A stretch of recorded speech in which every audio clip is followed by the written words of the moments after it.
Vuk i 7 jarića. Bila jednom jedna koza koja je imala 7 malih jarića. Volela je svoje jariće najviše na svetu, kao što i svaka majka voli svoje dete.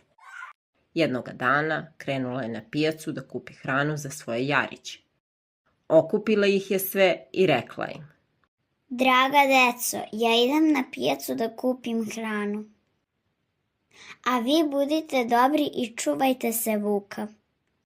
Ne otvarajte mu vrata nikako. Pokušat će verovatno da vas prevari raznim lukavstvima, ali vi ćete ga lako prepoznati po rapavom glasu i crnim šapama. Idi, mamice, bez brige. Čuvat ćemo se i nećemo mu otvarati vrata. Koza se pozdravi sa dečicom i spokojno ode u šumu. Vuk koji se tu šunjao